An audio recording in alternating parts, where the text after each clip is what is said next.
दोस्त रजत, नमन और एल्बर्ट अपनी फोटोग्राफी ट्रिप पे जंगल की ओर निकले। डाक बंगलो के रूम की बुकिंग वो पहले से करवा चुके थे। वहां सारा सामान रखकर नहा धोकर तीनों घने जंगल की ओर चले गए, जहां से लौटते वक्त देर शाम हो चुकी थी। इसी बीच रजत ने कहा, चलो भाइयों, तुम्हें कुछ ऐसा दिखाता हूं जो तुम्हें जिंदगी भर याद रहेगा। इतना कहके रजत ने वहीं पड़ी एक लकड़ी उठाई और नीचे मिट्टी में एक बड़ा सा गोला बनाया, तकरीबन 9 फीट लंबा और चौड़ा। उस गोले के अंदर अब रजत ने एक 5 कोने वाला सितारा बनाया और उसके बीचों बीच बैठकर उसने कहा, अब देखना मजा, शैतान को बुलाऊंगा मैं। रजत की ऐसी बातें सुनकर नमन और एल्बर्ट पहले तो अपनी हंसी नहीं रोक पा रहे थे, लेकिन फिर रजत ने अपने हाथ ऊपर आसमान की ओर उठाए और अजीब सा कुछ बड़बड़ाने लगा।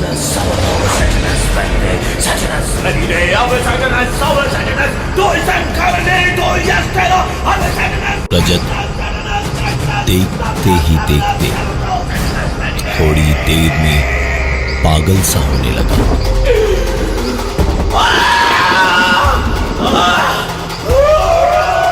आंखें उसकी उलटने लगी, जैसे बेहोशी सी छाने लगी थी रजत पे। और तभी अचानक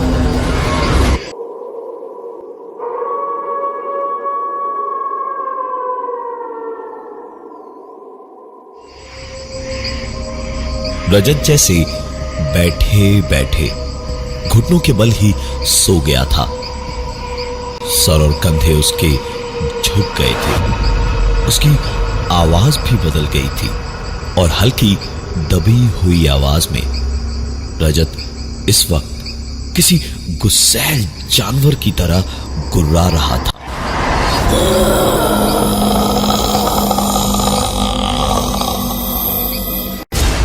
और गुर्राते गुर्राते ही सर उठाकर रजत ने नमन और एल्बर्ट को बस घूरा भर था कि दोनों घबरा गए। और नमन ने बड़ी हिम्मत से कहा, रजत भाई तू ठीक तो है? एल्बर्ट ने भी हिम्मत की और उसने रजत से कहा, रजत भाई चल यहां से, अंधेरा होने लगा है, कुछ देर बाद कुछ भी दिखाई नहीं देगा यहां पर, चल चल उठ। रजत ने कोई जवाब नहीं दिया उन दोनों की बातों का और बस गुर्राता हुआ उठ के खड़ा हुआ।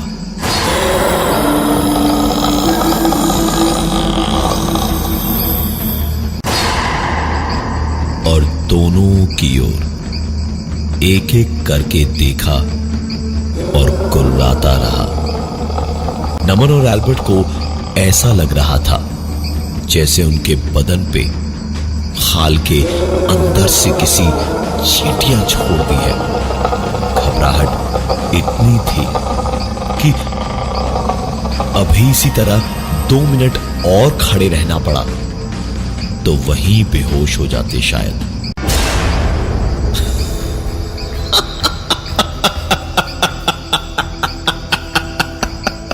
अबे तुम दोनों कितने फट्टू हो यार।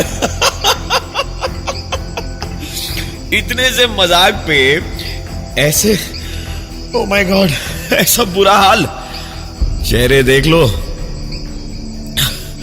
ऐसा लगेगा जैसे किसी ने खून सोख लिया बदन से। अरे मजाक कर रहा था यार, चलो यहां से। ऐसे मजाक की उम्मीद किसी को भी नहीं थी, इसलिए दोनों थोड़े घबरा से गए थे। लेकिन रजत ने तो मजाक ही किया था, उसे क्या फर्क पड़ना था। दोनों को खींचकर ले जाने लगा वापस गेस्ट हाउस की तरफ। और गेस्ट हाउस की तरफ जाते जाते एल्बर्ट ने बस यूं ही पीछे मुड़कर एक पल को देखा तो एक बार फिर से खाल के अंदर से चींटियां रेंगने जैसा महसूस होने लगा, क्योंकि वो 9 फीट का गोला और उसके अंदर बने 5 कोने वाले सितारे जिन लकीरों से बने थे, उसमें आग जल रही थी। एल्बर्ट ने बोलना चाहा, लेकिन रजत ने एक न सुनी। रूम में ले गया और पहुंचते ही खाना भी ऑर्डर किया। एल्बर्ट के दिमाग में वही घूम रहा था। वो सीधा कमरे की खिड़की पर पहुंचा और पर्दा हटाकर बाहर झांकने लगा, तो जो दिखा वो देख के उसे समझ नहीं आया कि खुश हो या डरे, क्योंकि सामने थोड़ी दूरी पर वो गोला और वो सितारा दोनों दिख रहे थे, पर उसमें आग नहीं थी इस वक्त।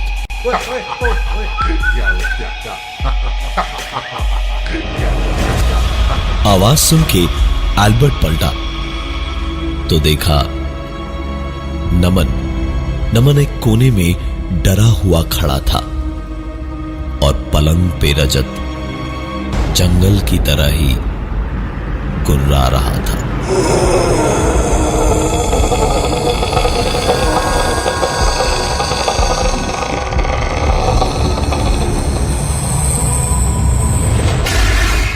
नमन ने एल्बर्ट को देखा और फिर हंसते हुए रजत से कहा, अबे ओ शैतान के नाना है?